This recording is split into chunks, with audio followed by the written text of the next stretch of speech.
Welcome to the Infertility Podcast. I'm Candace. And I'm Daniel. Grab a biscuit because we've got the tea on all things infertility.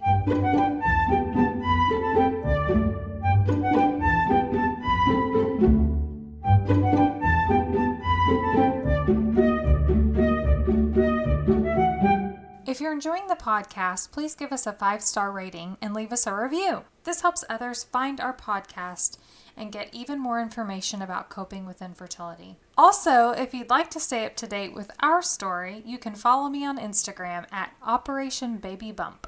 Have a great topic for our podcast? Email us at thevanwades@gmail.com. Hey guys, so today I'm talking... Oh wait, I didn't ask you if you want to be anonymous. Do you want to have a fake name or do you want to use your name?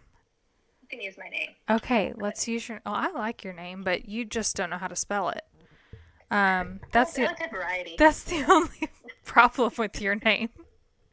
I'm talking to Elise, who likes to spell her name several different ways because, well, your mom likes to spell it several different ways, right? Exactly. That's So a whole other series. Right, so no one really knows how we're spelling it, but I'll just make something up for this episode. So we're talking to Elise, my Insta-BFF, and as you probably gather, we met on Instagram, as I do all my friends.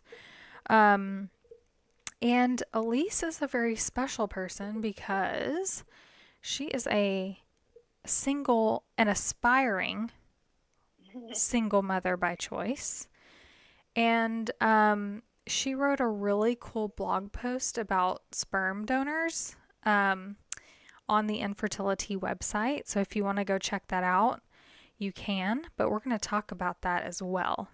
So we're probably going to get into a little more, maybe detail. I don't know. Here. But I first want to ask you, have you ever been in a serious relationship with a man? Or a woman? I have. Yes, I have with a man. Actually, I spent probably most of my 20s and 30s in 2 serious relationships. Both were about 5 years each. So, and I can imagine being with someone for that long. You think about getting married and having a family, and is that kind of like definitely true? I think, yeah. So I think the one with in my 20s, I wasn't ready for marriage. I mean, I definitely wanted to cared for him, loved him, whatever, wanted to have spend a life with him, but at the time I just wasn't ready for marriage. Yeah. And I was also living in Arizona at the time, and I decided to move back to Michigan, where I'm originally from. And so kind of we parted ways shortly after, and I moved back. He knew ahead of time, like a year ahead of time, or close to a year ahead of time, but I kind of just decided to part ways by time. But yeah, so I think with I just wasn't ready for marriage. The other 5-year one, I just think it just wasn't, I don't know, it wasn't a great fit. So it just wasn't the right. It was a good thing it didn't work. Yeah. I always think about that because when you start thinking about having kids, it's like you look back and you're like, oh, thank God I didn't have kids with that person. Or exactly.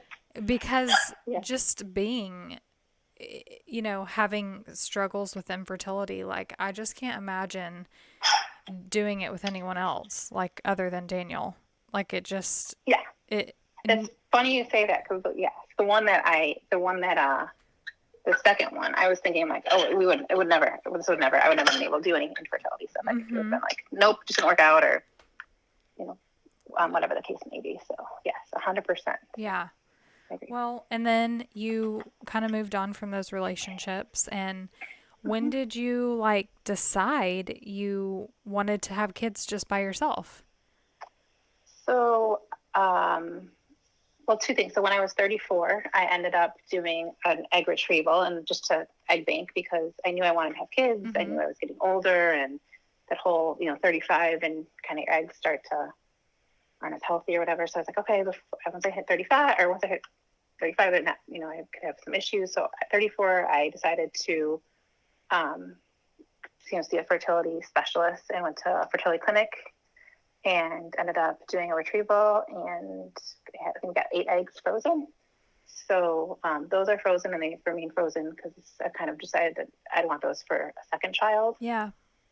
So I started then, and then my plan was once if I hit 35, I haven't met anybody, I will start to, I'll start to try. And as life goes, things got busy or whatever, and then at 36, I decided at that point, okay, I'm gonna go ahead and start to try.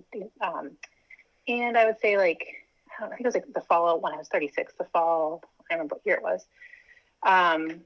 I went back to the fertility clinic. I went and had my egg retrieval done. And the doctor was like, okay, well, you kind of have an extensive medical history. So I think you should see a maternal fetal medicine doctor before moving on, and a genetic counselor / doctor. So I went ahead and did that. And that took a long time. Maternal fetal medicine, I think it took 2 months to get into that doctor, and 5 months to get into the genetics counselor doctor. And then I had to do tests. They wanted me to do testing with the genetics counselor. And so I did the testing, but it took it took almost a year from the time I went in when I was 36 to my fertility doctor. It was almost a year before all that stuff was back and that information was available before I could start going through, trying to have a baby. Right. So you had eggs, and then you were just thinking next step. So you were all cleared basically through all of that testing, right? Correct. Yeah. Okay. Yeah. Good. So then you moved on. And then tell us then, about how did you pick your man? Well, it was a rainy April day over some Oreo cookies and milk. I was on the internet surfing through baby pictures. Yeah. Do a little internet shopping for some sperm. So first off, I am CMV negative is what I found out through all this testing. So my donor has to be CMV negative. What is that? And cyclomegalovirus. So apparently, if you're married and you don't have to be married, if you are in a relationship and you're sexually active and one person has it and one doesn't, it doesn't matter because you've already intermixed everything. Yeah. But when you're having a baby, if it's the first time, then I could potentially get CMV, and then that would be bad for the baby. So once I got clear, or once they told me that, it's one of the questions is in the donor profile, I guess. When they said negative, it took out a ton of donors. So it was easy to, it left with a handful. Mm-hmm. And then I kind of just went through and looked at health was important to me. Their medical history. I think those were pretty much the things that were important. So I think there was between 2 that I had, and they had a recording that you could listen to the donors. And really? So I listened to the one. What did they say? Hi, you want to pick me because my sperm can swim really fast. Yes, pretty much. No, it was more, they said, it was just why do you want to do this? I think they had asked them a couple of questions. And so between the 2, the one was every other word was and it was just, he didn't sound very intelligent. Oh my God. You look good. He was very good looking, but I was like, yep, you're out. Cause it just shouldn't sound, I don't know. My baby's going to have 3 brain cells. Exactly. I feel like he's doing it for beer money, and moving on. So then the donor that I chose spoke very intelligently. He actually is married, and wow. He's in artificial intelligence. He works somewhere in near DC, and it sounded so much more. Worlds apart from the other guy. So I was like, okay, done. That's who I'm gonna pick. And he was married. Yeah. He talked about when him and his wife met. It was really cute. He's discussed. He talked about that, and it just sounded really sweet. And that is sweet, but also as someone's wife. Yeah, can you imagine? If Daniel was like, I think I'm gonna donate my sperm, I'd be like, say what?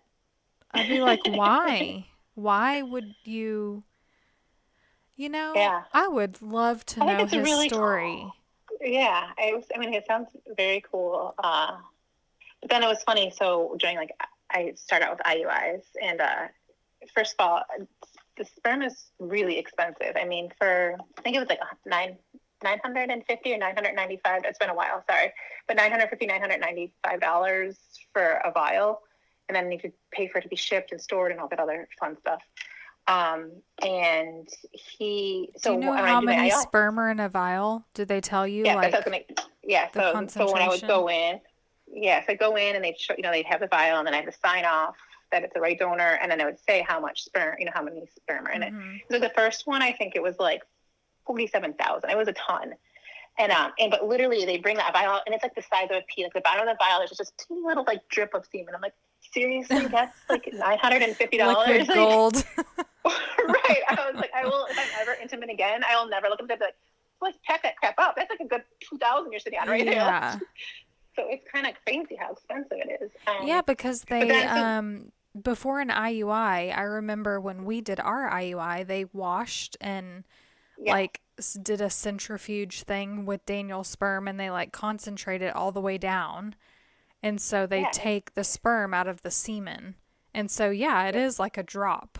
It's yeah, it's weird. like so crazy. And so the first one I think was like 47 million, sorry, 47 million sperm. And then the subsequent ones, it was like always lower to the point, like, I think one time it was like 24 million and then like 17 million. I'm like, can I get a discount? Like, can you like stop like having sex with his wife the night before? Because I feel like I'm being cheated. And the nurse was like, I have no control over that. And I was like, I mean, come on. Like, it's like I less hope than you half for the paid first him time. half price for this. Right. So, yeah. And then it'd be weird to like lay on that table. Like I remember the first time, like after they do the IUI, you're like sitting there for whatever 15 minutes, and I'm like, this is so weird. Like I have some guy I've never Yeah. met. Like, Well, it one was of my questions was going to be, why did you choose sperm donation? Why didn't you just go like have a one night stand and make sure you were ovulating? But I think this is a much better way because, I mean, let's face it, you don't want some random guy like in your life, having right a say for a long over time. your, like what you do with your children, where you move, and what school they go Exactly. to. So, I think yeah, too, just being concerned about like STDs and all that kind of right. thing. I just was like, yeah, it's kind of felt I like this was clearly a better watch path too for much me. TV, so don't mind Yeah. me with my questions. How many Yeah. IUIs did you end up doing? So I did a total of 4. Three of them I went all the way through, and obviously didn't work. The third one actually out of the 4, I end up overstimulating, Oh, so they canceled the cycle. that old chestnut. Yeah, Well, yeah, okay. So you were you thinking at some point, like were they saying, "Oh, let's do X amount and then move on to IVF?" yeah. So the doctor suggested 3, and then after 3, we move on to IVF. Just because I had that canceled cycle, it Mhm. wasn't he. That's why I ended up doing a 4 or 3. I call it like 3.5. So Yeah. You did the work of 4, but yeah. unfortunately, yeah. Yeah, and I remember even that day, like when during that canceled cycle, like they were counting all the follicles. I think I had like a total of 9, like 5 on one side and 4 on the other. Wow. And I was like, Did that freak oh, you they're gonna out? cancel the cycle. Yeah, I knew exactly. Like as soon as she started counting and like it was getting over, because he canceled. I think after you could no more than like 3 or 4 follicles total. However, because of my unique situation, which we can talk about in a second, it really wouldn't have mattered because of the didelphys uterus, Oh, because really it'd be only 4 on one side, and they wouldn't be able to really move over to the other side, and 3 on the other. But still, gotcha. they were like, Mhm. no. So I told the nurses like, oh, is he going to cancel my cycle? And she's like, no, it may be okay. Like, don't worry about it. Like, I think it's going to be fine. We sometimes have, allowed people to go ahead and move on, even if they have a little more than 3 or 4. And then that afternoon they called me like, yep, you're canceled unless you want to move on to IVF. Like, we're not. You have to stop. And then actually the doctor called me and he's like, you have to stop and don't have unprotected sex this weekend. And I was like, And oh, don't go okay. out to the bar I was like, and well, find what am I some going to do on random Friday? guy. I don't know. That was my plan. So. Well, you do travel a lot for work, so, you know, Yeah, you never know who you're going to come across out there on the road. Right. Oh gosh. Okay, so tell us about your uterus, because I was fascinated. I knew you for a long time before I learned about your uterus, and I was just like so fascinated. So tell us. Okay. You can't just open up with that in a friendship, you know. You gotta build. That's true, I guess.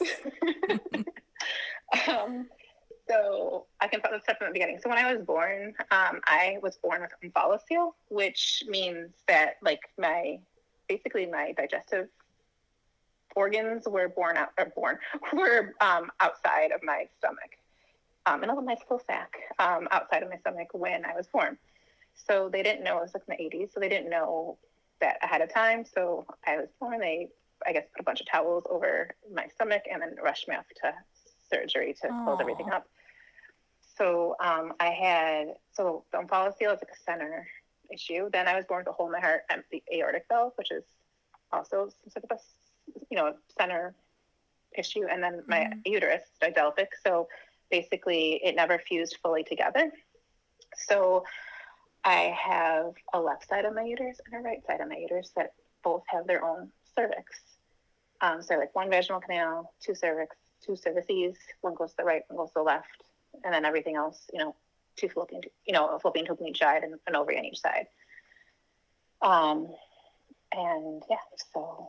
That's so cool, right? Right, guys? People are driving in their car, like swerving, like trying to, like be like, "Whoa, what? Two cervixes? What's the plural of cervixes?" I think cervices sounds good to me, but I'm not really sure. Cervices. I mean, that's what I've used to the doctors, and they've never corrected me, so I just go with it. They just say your left and right cervix because they don't even know. Yeah. Oh, it's lovely when they try to like go in for. I think it was during I did ERA, a year ago, probably in the fall or spring. Summer, fall of last year, and the doctor was, it's a painful process, and I have to do it twice because on each side. Like, okay, I was gonna ask you which side they would do in an ERA. Yes, they did both. Like everything's always has to happen twice. So the right side's pretty easy to access, and so he did that. And the lady, like technician or the ultrasound technician, was like, I don't know which one's which. I don't know. I think it's the right. I think you're the right, but I don't know if you're in the right. And then it's like he's like doing it. It's super painful. And then he like goes, he's like, okay, now I'm gonna go. He's like, let me see. He's like, let me see if I can find the left. Let me see if I'm like. And she's like, I don't really know. And obviously I was in pain. So I like literally like my hands like slammed on the table. And I was like, it's really easy. Pull the stuff out and go to the left. It's up high. And they're like, okay. And I was like, in so much pain. And she was being an idiot because she was just like, I don't know which side. I don't know which one. And I'm like, oh my gosh, lady, I'm in so much pain right now. It's really easy.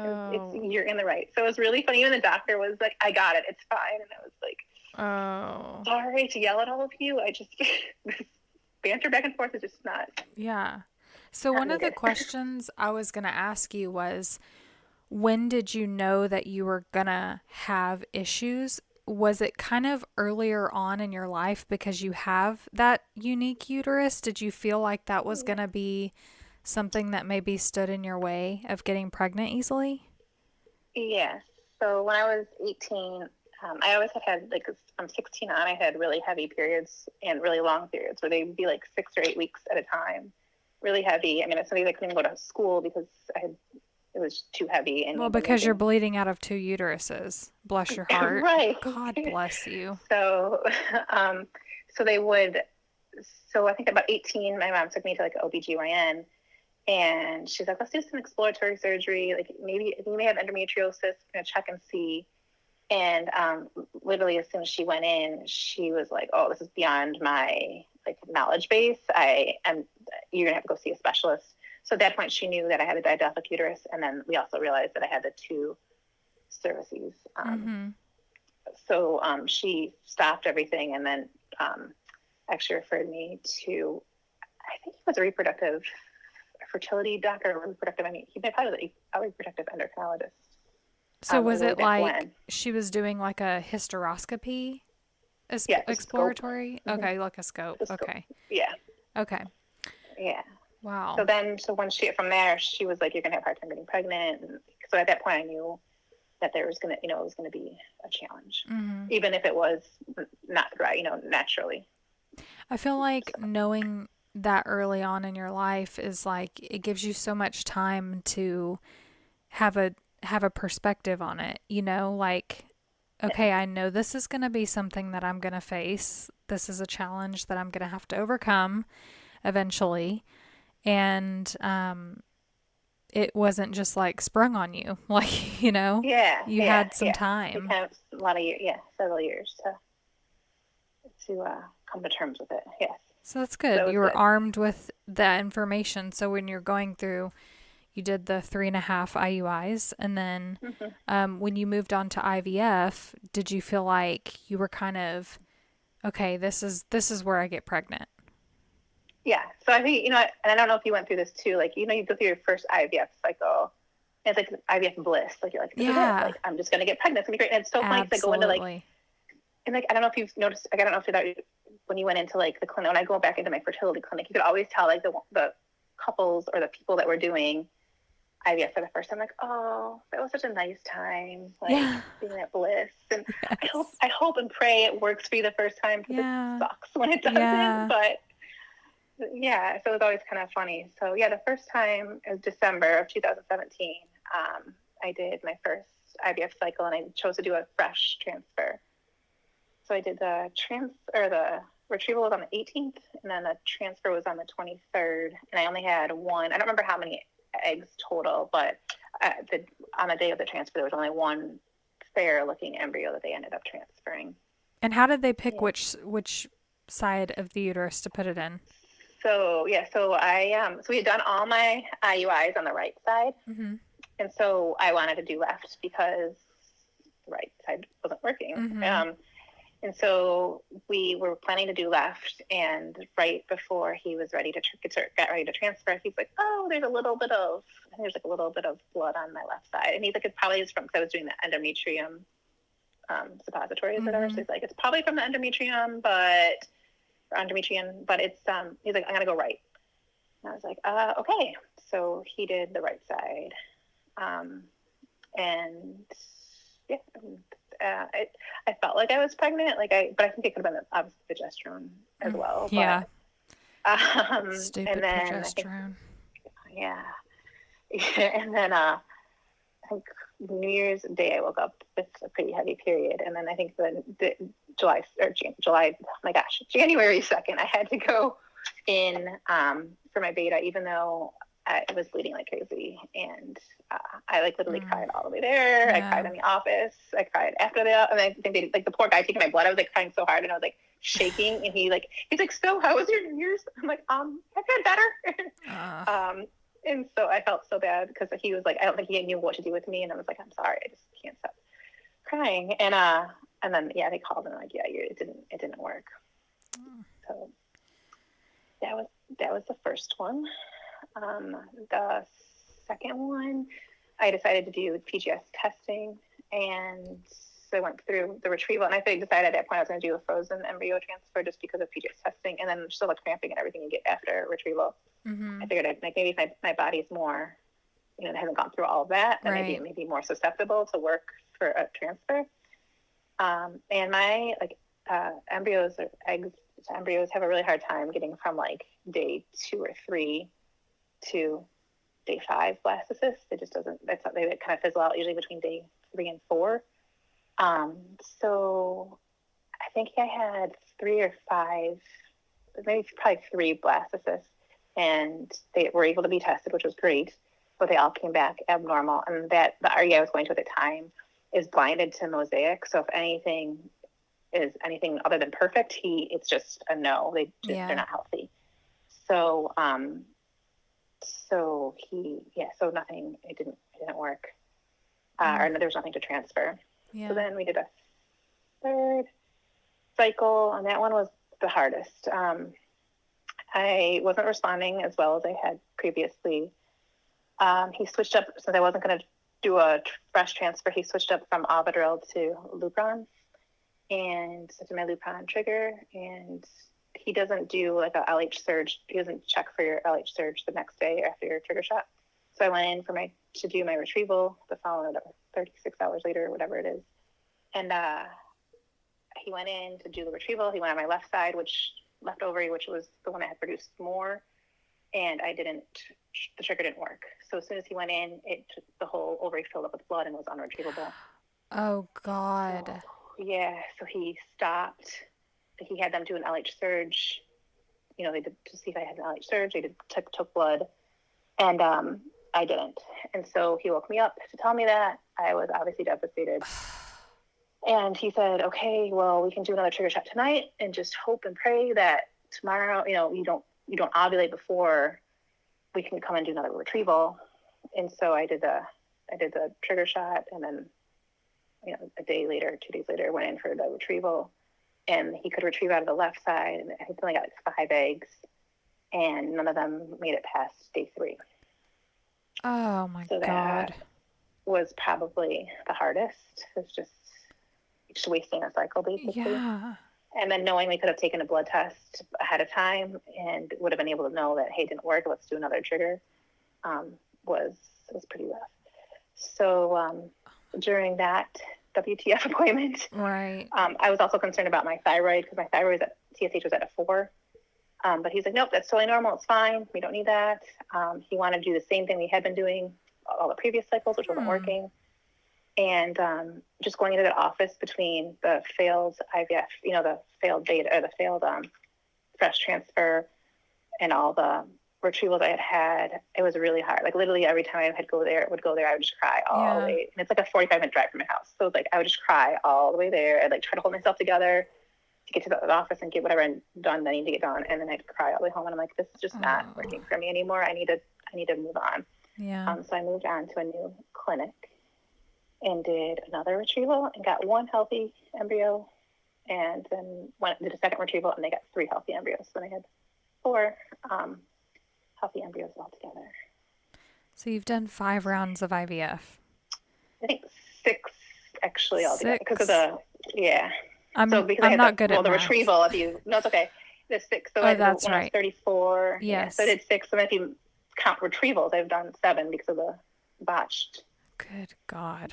Yeah, so a lot. Unbelievable. Just unbelievable. So yeah, it's kind of crazy. So, you liked your new clinic? Was that something that you felt good about doing? And then tell us about the transfers with them. Yeah, so going to the clinic in the beginning was just very different from my old clinic, and I did things a little bit different. So it was adjustment starting there, but and it was a good. I think it was a good fit and a good move for me. Then transfers, I did. So after getting the total of 4 healthy embryos, actually I think a year ago, this time I was going through my last egg retrieval. I went in to do a transfer back in January of 2019, so this year, and I did the transfer and it didn't work. I never felt anything the whole time, so I kind of had an idea that it didn't work. And so then during that appointment, that, you know, after everything had happened, that my doctor was like, you know, you've done everything you can do. You have an 80% chance of this working. Sometimes it doesn't work the first time. He's like, so basically there's nothing else you can do. They did tell me my thyroid was out of sync. It should be between 1 and 2 when trying to conceive. So they put me on thyroid medicine right when I started seeing them, which was great. And it made me feel so much better too. It's fantastic. Yeah, I bet. So anyway, during the appointment, he said, you know, I'm going to just share this stuff with you anecdotally, like what you can, you know, of other options. He's like, but you can also just we can continue and try again next time it works. And I see many patients who didn't work the first time, and it works the second time. And you were fine. like, the first time, this isn't my first rodeo, guy. Right. Exactly. Have you seen my chart? You should see, like, it's like literally a ream of paper from the other previous doctor. It's like, yeah. It's crazy. That's what mine looks like too. I bet. You're like, whoa. So he's like, I'm just going to tell you this anecdotally, and he gave him suggestions to do a Neupogen wash before the next. You do like 3 Neupogen washes as you're prepping for the transfer, and it's supposed to help with implantation. And then he said, you know, you can also go see a reproductive immunologist. He's like, there's only a couple in the country, none in Michigan, but he's like, you can go see them. He's like, one of them, and you know, patients have had success with that. So you may want to look into that. I don't know. Oh, he's like, and then you can transfer 2 embryos next time if you want. And I was like, oh, I've always been told that would not be a good idea just because of the my uterus is. Just throwing like, 2 away at one time. Yeah, exactly. So if I don't do the first 2, we'll skip the second one or the third option of the transferring 2, just because I've been told it would put me at really high risk for all sorts of things. So, so I did. So I did the Neupogen washes for during my 3rd transfer, and thank you to you, I saw a reproductive immunologist, saw Dr. Braverman. Shout out. May he rest in peace. Yes, I agree. Yes. So I went to Dr. Braverman. Well, I just did it all over the phone, but did all the testing, immunology testing, and yes, unfortunately, I think I did all the blood tests and everything, and I was waiting for my results, and like just a few weeks before I was getting results back, he did sadly pass away. So I was, did all my calls with Dr. Vidali. It was fantastic. Shout out. Yes. He did my surgery and he nailed it totally. Awesome. Yeah, he was a really just awesome guy. So yeah, I got all the results back, started some of the protocol that he prescribed, and then went into my 3rd frozen transfer in July. So I did that in July, and it worked. So congratulations. Oh my God. I was so happy.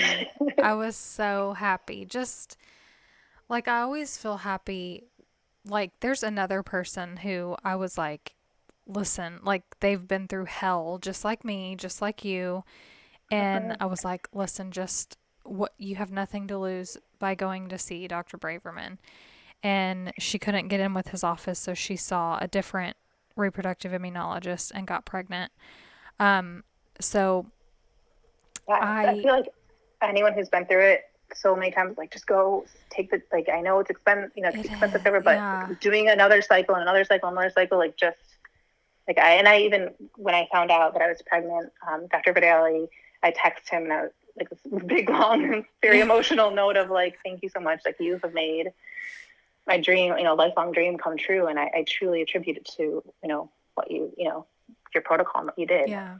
So it's just amazing. It's like your last resort, and it seems to be the key for a lot of people. And it's not going to be the key for everybody, but I'm just so happy that it worked for you, because I, grew close to you, and, you always hope that, and that going through infertility, like when you see your friends get pregnant, it does change your friendship in a way. And it changes the stuff that you talk about, and it changes, like the dynamic a little bit. And I was just like, thank God she got pregnant.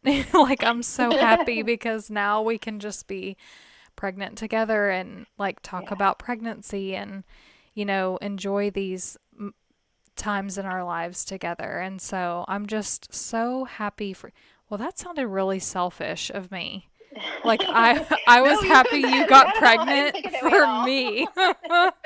Like, on my behalf. Thank you for getting I was doing pregnant. it. I was doing it. I was like, I wasn't going to go see Dr. Braverman, but I was going to do it, Candace, for her. I'll do it for her. Like, we still need to be friends, so I've got to make this work. It's got to happen. Yeah. Good Lord, what a dodo. That's totally not how I meant it. But I didn't take it that way at all.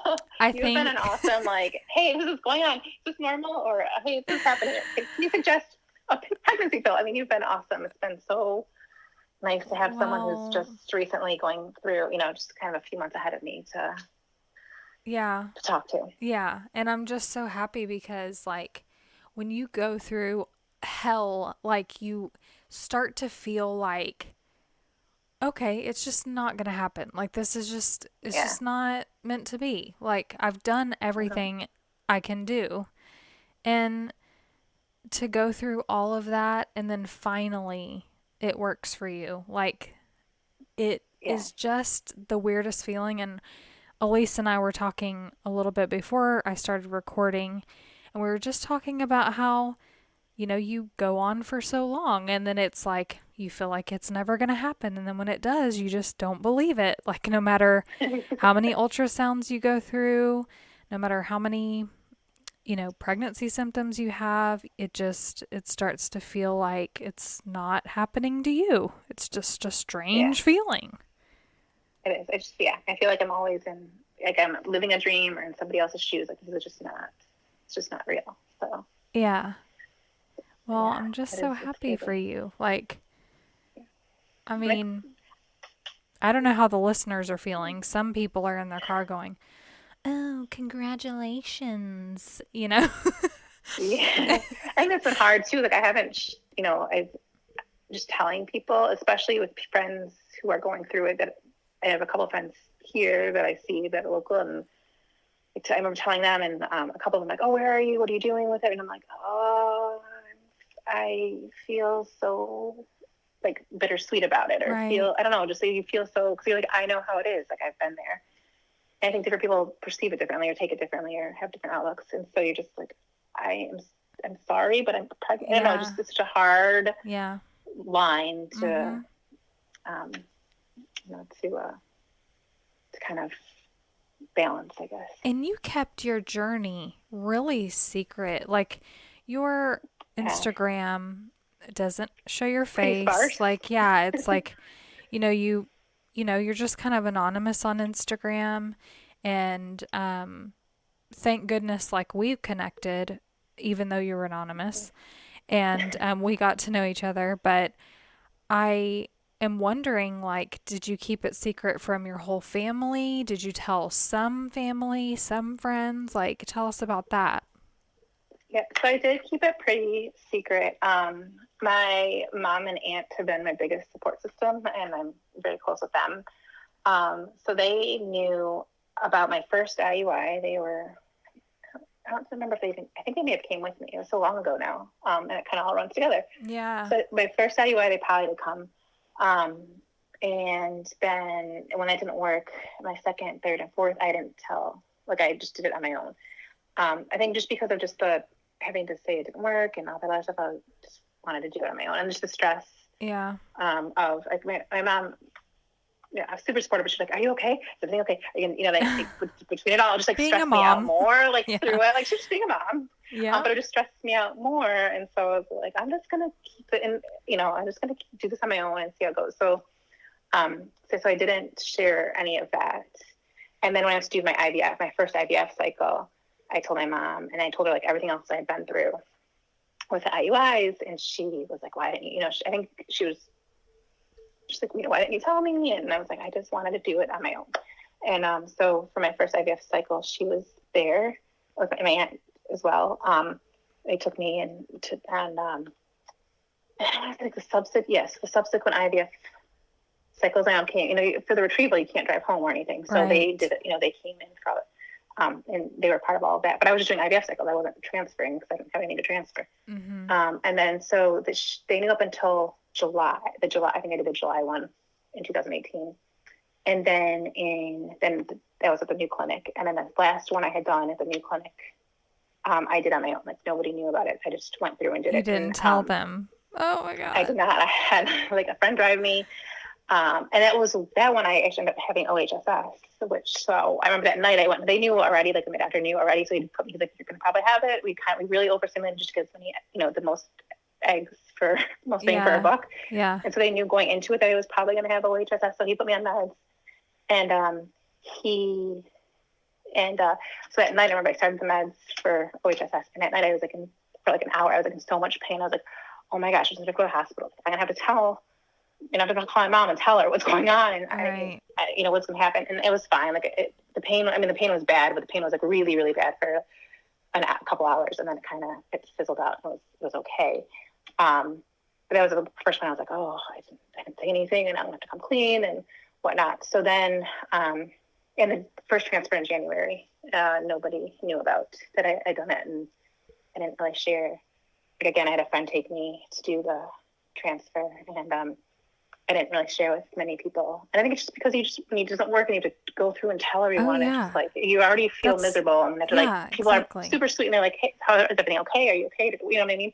And they're being super supportive, and you're just like, I don't want to talk about it right now. And so, so I didn't share that one, and I did not share. I'm sorry. And then I think my mom, actually, in July when I had done my transfer, I didn't share that one with anyone either. My cousin's girlfriend took me. So I was like, oh, this is really weird. Hey, better a random than someone truly invested in your life, right? Well, they've been dating for like 8 years. So she's like basically part of our family. Yeah. But we just happened to like go to lunch the day before my transfer, and she'd asked about it, and I was like, well, actually, I'm getting ready for a transfer. And she was super sweet. She's like, could I bum a ride? Yeah, no, she offered. She's like, can I take you? And I was like, well, I'll just drive. It's no big deal. And then she like texted me later that day. She's like, I'm going to pick you up tomorrow. Tell me what time. And I was like, okay. So she took me, and it was so funny because I wanted to go to the transfer. Like, does she want to come in? And I was like, I think we're good. I think she can stay out there. I think she can find some magazines in the waiting room. I think she'll be I think fine. we've really crossed the line enough. Like, we're good. So I was like thinking, like, my poor cousin's gonna be like, what did you? So anyway, it was fine. So no one really knew about that other than her. And a few weeks, my grandma was sick and whatnot, and she had passed like a few days before my transfer. And at her, we had the day we buried her. Actually, I found out the day before we buried her that I was pregnant. It was the day we buried. I had to go back in for another immune panel, and we were leaving, and my mom was like, "Hey, can I get a ride from you? Because my brother was going off somewhere else. He couldn't take my mom home." And so, can I get a ride with you? And I had to go get those blood tests and all this stuff in my car, like the dry ice and all the other stuff in my car. And I was like, sure. I should get a blood test real quick. And she's like, oh, what do you need a blood test for? And I was like, oh, just that immune stuff. They're just, so they knew like a little bit about everything. They should know when I was actually like going through when I was actually doing any cycles. I didn't tell them about that. I was like, because they knew I was doing something, Yeah. Anderson. So I gave them like a little bit of information, but not everything. And so, so I was like, I have to get this blood test for this immune thing because I'm on this medication. And so I just wanted to make sure everything's okay. And so I went there and they're getting blood drawn, and they take so much blood, like 20 vials. So I'm like whispering to the nurse, I was like, I'm pregnant. Is it okay to take this much blood? And she's like, oh, I'm like, shh, my mom doesn't know. And she's like, okay, she's fine. It was really fun. So then I think I had finally, my mom and I went to lunch one day, and it was before I knew I was pregnant. And I think maybe I found out. Again, sorry, my pregnancy brain. But I did tell her, I did tell my mom, like, oh, I had done a transfer. I did tell her I did egg retrieval because she thought I only had one embryo based on the one egg retrieval. Like, no, I did another one without saying anything. I got 3, and then I did transfer in January, but it didn't work. And she's like, okay. So I was like trying to I think I was pregnant. So I was like trying to warm her up to the idea. So when I did tell her I was pregnant, like she kind of knew some of the backgrounds. And then I told my family, just my immediate family, my mom, my aunt, my uncle, my brothers. Did they pee their panties? Yeah, it was really cool. It was my mom's 65th birthday. So I told at her 65th birthday, I made a little box, put multiple boxes together with different gifts in it. And then the last one had my first ultrasound photo with some booties in it. I think the frame said like something about grandma. I love you, grandma. I can't wait to meet you, grandma. I don't remember exactly, but and so it was funny. So she opened it. She's like, "Oh my god, is this real? Is this true?" And I was like, "Yeah." And my aunt, she only saw the booties, which she thought it was a sponge. And she's like, why are you so happy over a sponge? So it was pretty funny.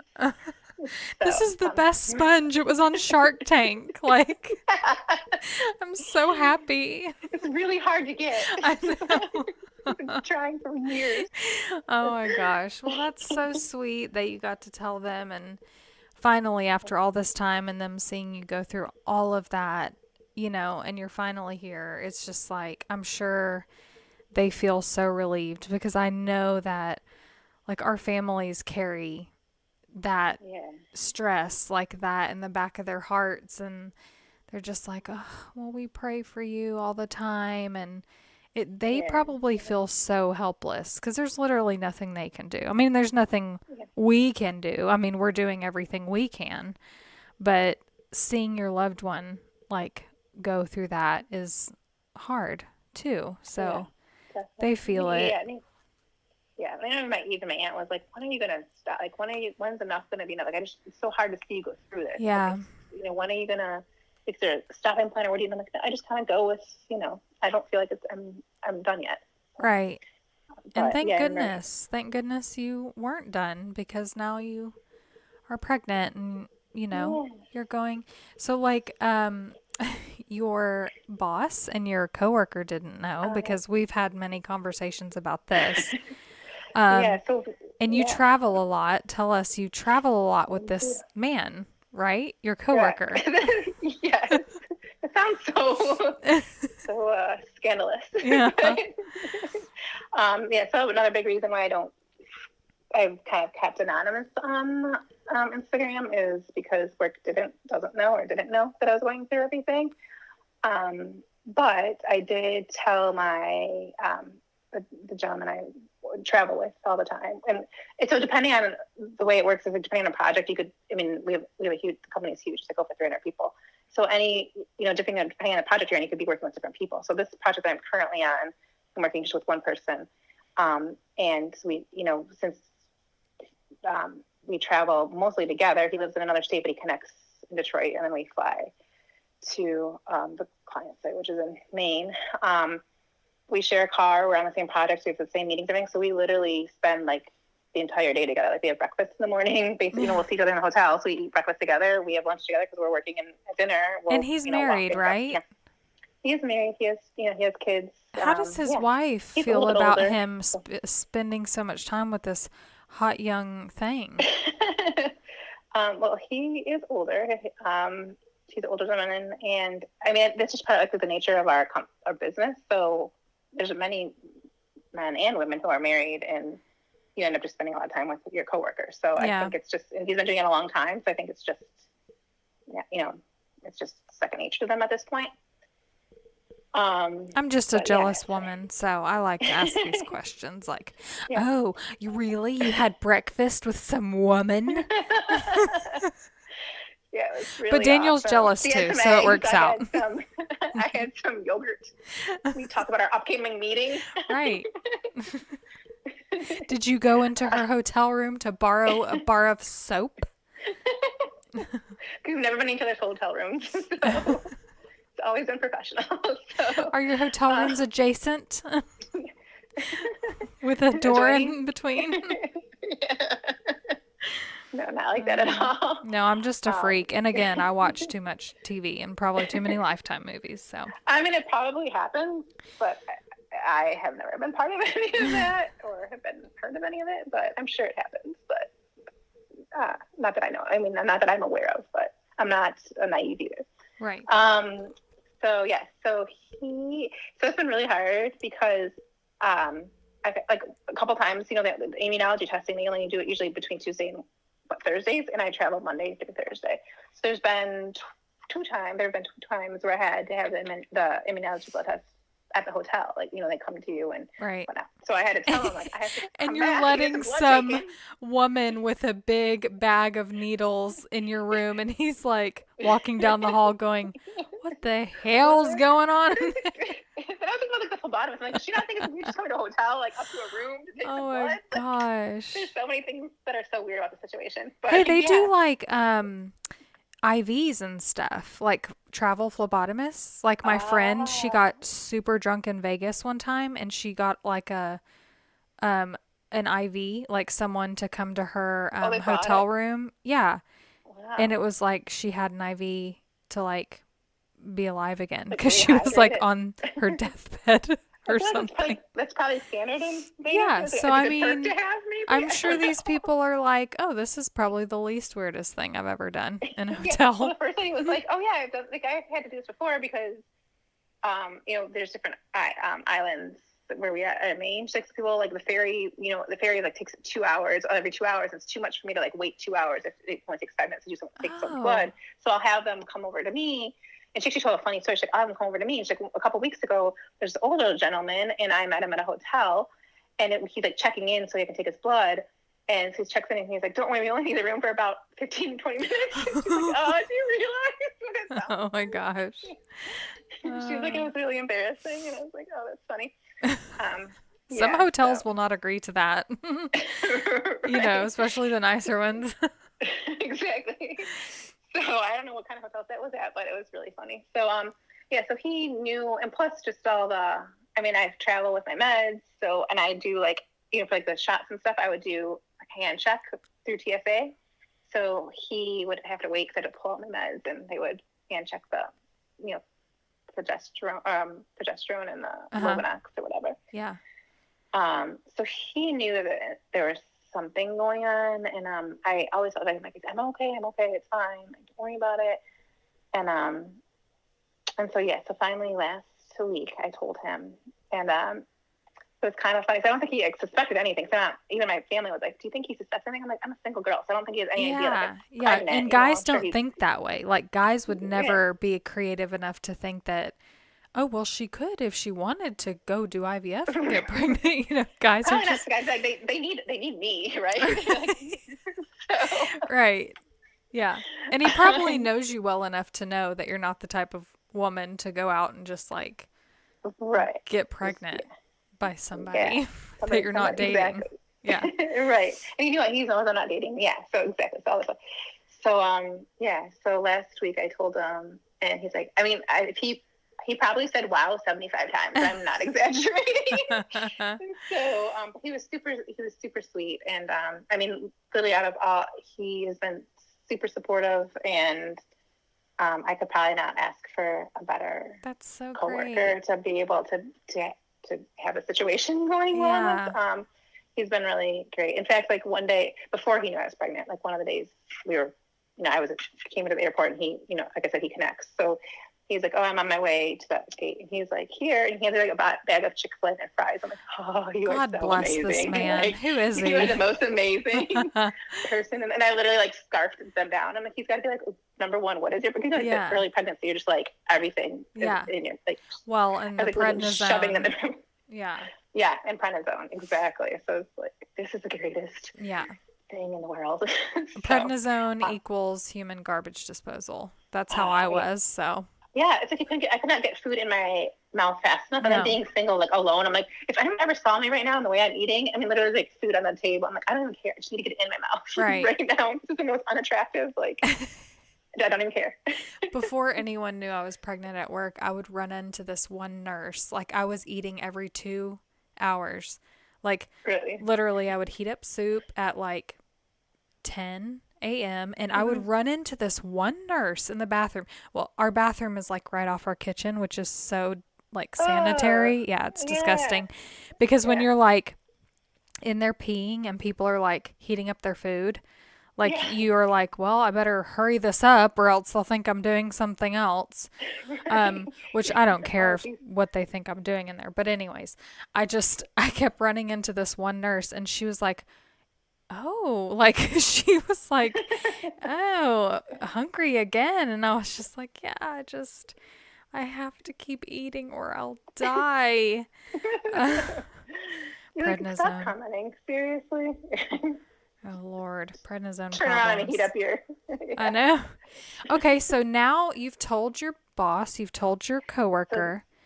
Have you come out of the closet entirely now, or what? Like, are you gonna go public with your Instagram? What are you feeling? So tomorrow I tell the rest of my, like, the HR and all that. I haven't told them yet. It was actually before HR, we have another person in between who I was going to tell today, but she's out. So I'm going to tell her tomorrow. And then, so I've been struggling with coming out completely at Instagram, only because it's October and it's infant loss and everything. So I'm sensitive to that. So I think, obviously I'd probably wait till maybe November. I just want to be sensitive to that. That's a good plan. So, I like it. Yeah. Yeah. So we won't share your Instagram now, but, or should we? Do you want to share your You Instagram? can, we can share it. I'm just not going to post anything until Okay. Share your October's over. Instagram. Where can people find you? At Faith Hope Baby. Is that bad that I don't even know the right word? Right? Hang on a second. I think it's Faith Hope Baby. I know the words. I'm just not sure they're in the right order. I was actually just about to look too, because I know you as a little purple icon. I mean, I do know you're like I obviously, but we text a lot too. So, Yeah, like true. sometimes we'll be having two different conversations, one in DMs and one in I text. know. Yep, It Faith is Hope Baby It is at Faith Baby. Hope Baby on Instagram. Hit her up, give her a follow. Yeah, that'd be great. Awesome. Anyone has any questions about? Yes. I mean, you've been an interesting subject for my podcast, so I'm happy about that. Yeah. But thank you so much for sharing your story. We're approaching the hour mark, so Okay. and I don't want to cut any of this out. I want to just leave it how it is because it's awesome. Except for the part where it just totally stopped recording on me, and I was making a really funny joke about the scrub daddy. But the world will never know about that joke. Thank you, Elise. And guess what, guys? Elise is coming to visit me next week. Yeah, Next I'm week. so excited. Can you believe that's Crazy, does next? that feel like it? It's Oh, next. so far away. I know. It's next Friday. And I'm so excited. Like we've too, I kind can't of wait. met over the phone now. You know, we've been It's our talking first for a while. conversation. I know. It's like it's kind of like online dating. We've been talking for a while in messages, and then we finally had our phone call, and now we're going to meet in person. And it's going to be awesome, and I can't wait. Me too. I'm looking forward to it. Elise does Charleston. Yeah. So tell us how many weeks you are, because we didn't talk about that. Oh, yeah. I am 14 weeks. Woo! 14 weeks. The out of the woods In the stage. second trimester. Yeah. Yeah. That's kind of when I started to feel a little bit more relaxed, was at 14 weeks. 14, 16, you know, the further along I got. So. It makes sense. Yeah. I think seeing the ultrasound, I had my fifth ultrasound on Friday, but it's the fifth. I mean, the first one, the last one was probably like I don't remember, 8 or 10 weeks. So seeing a baby brought me a little comfort, more comfort. So, and seeing it grow, like seeing it progressing, and you're like, crazy. It's not just, it's actually growing. It's, developing, and that's such a great feeling to have. Definitely. Yeah. It's always good and comforting, like just knowing. Yeah. It's amazing how much the baby grows. I know. I tell you what, I don't know how mine can grow any bigger. But she's only 4 pounds right now, so I'm like, how big could she get? But hopefully bigger. And I'm fine with getting bigger as long as she gets bigger. So, but thank you so much, and we wish you all the best. And we're all so excited for you to become a mom and your dreams to come true. It's what everybody wants. It's what we all are here for. Is being happy for other people that have gone through hell like we have, It's like, it's different than when your neighbor gets pregnant. It's a much different feeling than that. Like women, this community is amazing. I mean, I would say just for everything I've been through, just everyone's just much better even than my closest friends. It just, it's like the best thing and the best thing I found. I'm so happy and blessed today. Yeah. To be part of everything. Me too. Awesome group of women. Yeah, I mean, it's like, who needs real life friends when you have like on Instagram. Yeah, exactly. When you have so many women like you who get you, and your world is different when you go through this. So, anyways, well, I look forward to meeting you in person, and meeting you. Sorry for everybody else who doesn't get to meet you in person, but I'm sure I'll be posting on Instagram. Yeah. But thank you so much for being on. And Thank you for having me. yeah.